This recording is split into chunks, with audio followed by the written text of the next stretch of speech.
Shalom, salam damai sejahtera Bapak Ibu, Saudara dan Saudariku seiman.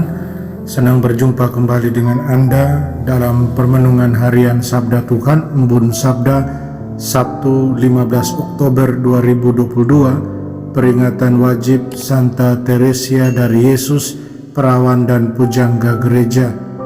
Semoga Anda sehat, tetap semangat, tetap tersenyum, dan tetap berpengharapan pada Tuhan. Anda selalu dalam lindungan kasih Tuhan.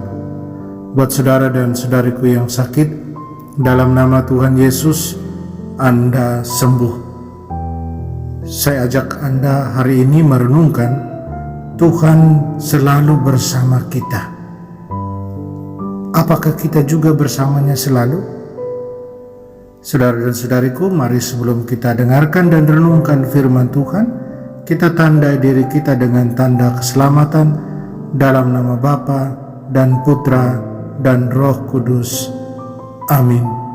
Injil suci menurut Lukas bab 12 ayat 8 sampai 12. Sekali peristiwa Yesus bersabda kepada murid-muridnya, "Barang siapa mengakui aku di depan manusia, akan diakui pula oleh Anak Manusia di depan para malaikat Allah. Tetapi barang siapa menyangkal aku di depan manusia, ia akan disangkal pula di depan para malaikat Allah.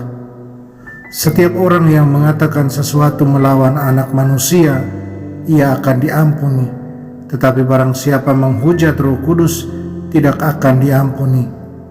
Apabila kalian dihadapkan kepada majelis atau pemerintah atau penguasa, janganlah kalian khawatir bagaimana dan apa yang harus kalian katakan untuk membela dirimu.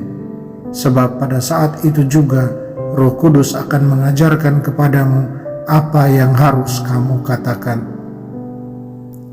Demikianlah sabda Tuhan.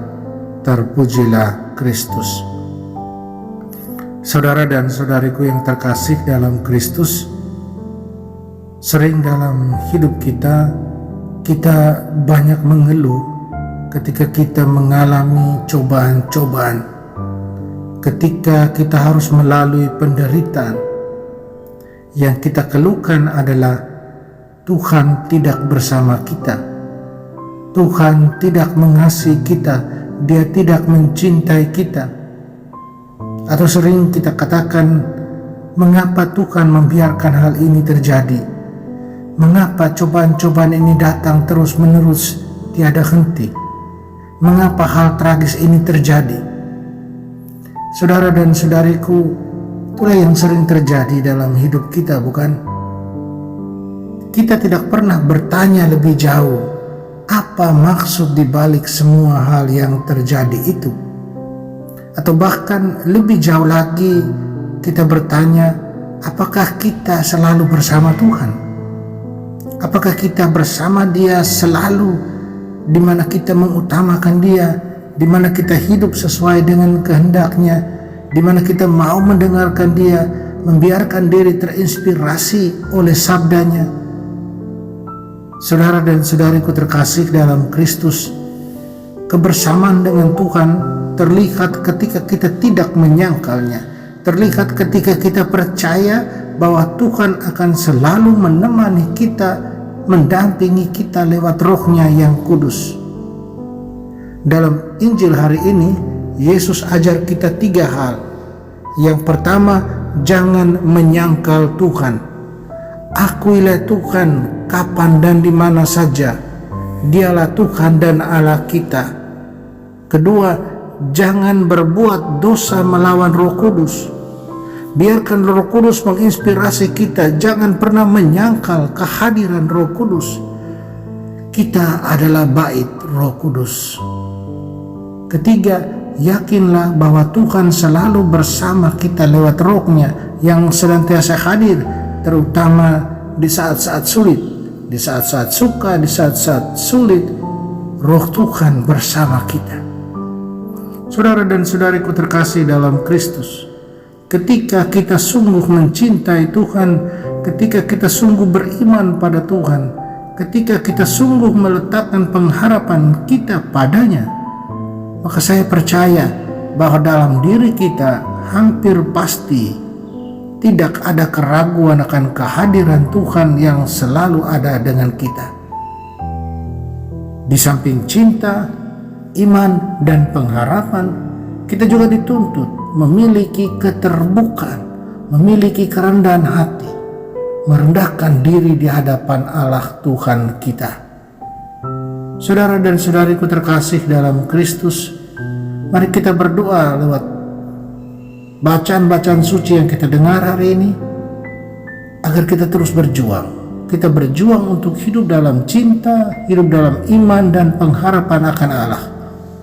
Kita percaya selalu bahwa Roh Allah pendamping kita, bersama kita selalu. Karena Allah Tuhan kita itu, Dia sungguh mengasihi dan mencintai kita.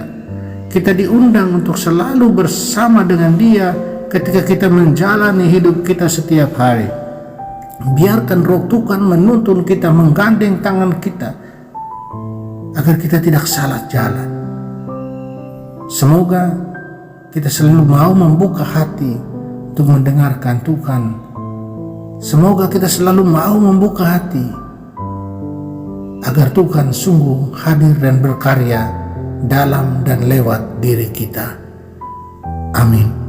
Semoga Tuhan memberkati kita. Tuhan Yesus, terima kasih dan syukur atas kasih karunia-Mu pada kami. Ampunilah dosa kami yang meragukan kehadiran-Mu bersama kami lewat Roh-Mu yang kudus. Bantulah kami selalu untuk hidup dalam iman, cinta, dan pengharapan padamu. Amin. Mari kita mohon berkat Tuhan. Tuhan bersamamu dan bersama Roh-Mu. Semoga kita semua dan semua orang yang kita kasih dan sayangi, segala usaha dan karya kita dibimbing, dilindungi, dan diberkati Allah yang Maha Kuasa, Bapa dan Putra dan Roh Kudus. Amin. Dari Soferdi Surabaya, saudara dan saudariku, salam dalam Sang Sabda. Jalanilah hari ini dengan senyummu.